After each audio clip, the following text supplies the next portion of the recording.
Un cordial saludo.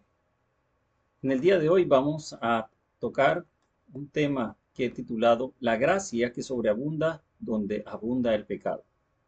Querida iglesia, el apóstol Pablo en la carta a los Romanos, capítulo 5, versículo 20, nos da una verdad gloriosa.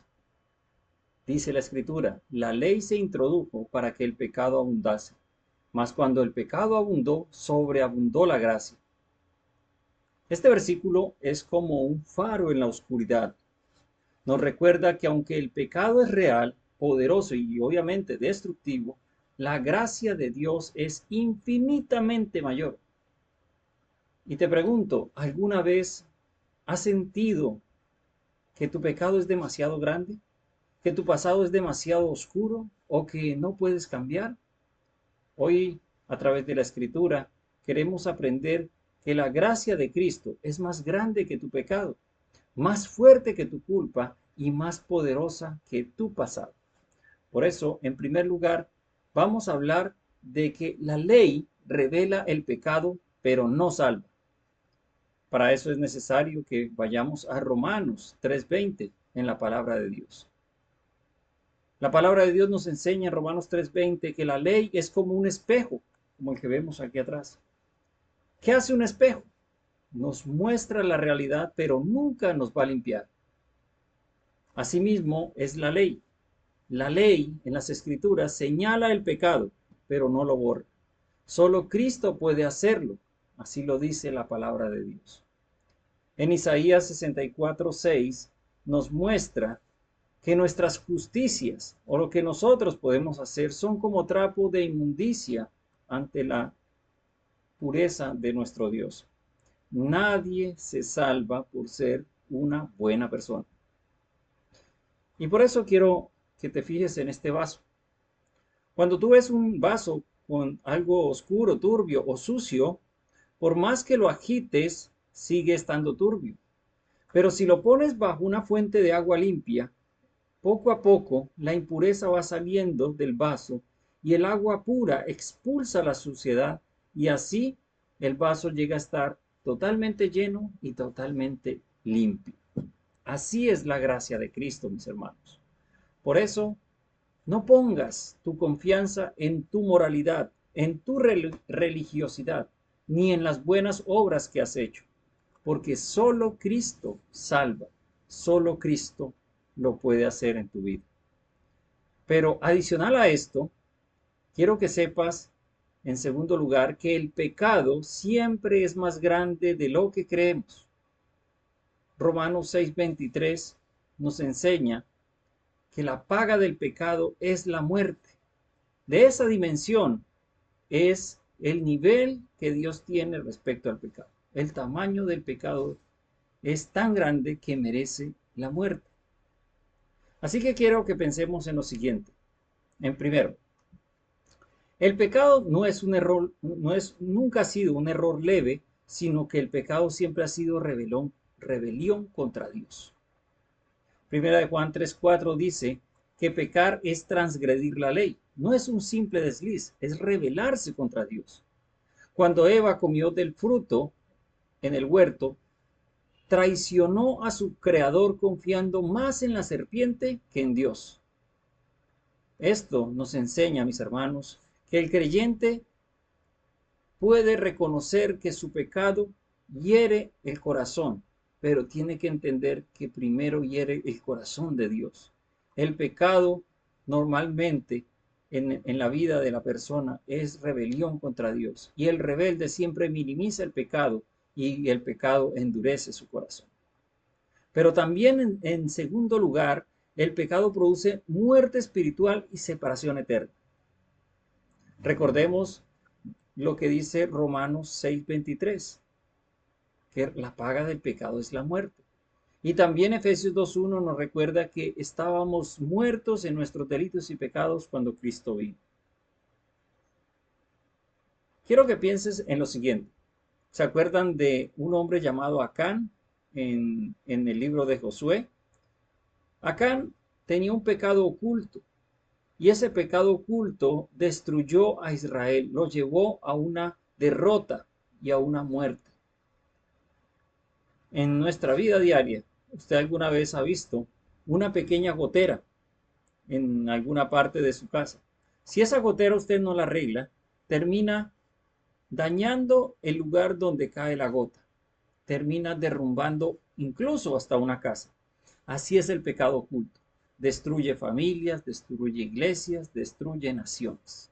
Por eso, no ignores el pecado, porque el pecado es mortal, mis hermanos. Y en tercer lugar, solo Cristo puede romper el poder del pecado. La escritura dice en Juan 8:34 que el que peca es esclavo del pecado. Pero también dice más adelante, pero si el Hijo os libertare, seréis verdaderamente libres. ¿Recuerdan la historia de David y Betsabé?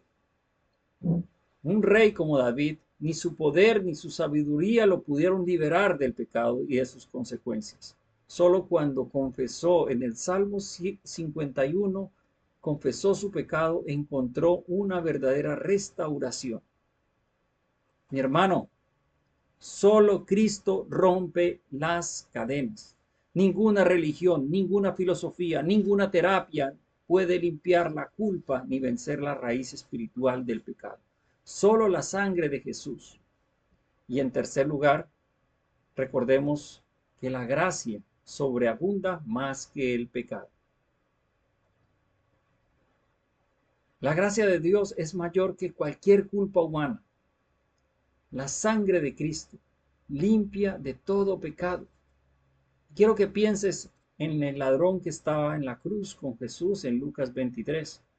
Este hombre fue perdonado a último momento, porque a último momento encontró a la salvación, encontró a Jesús.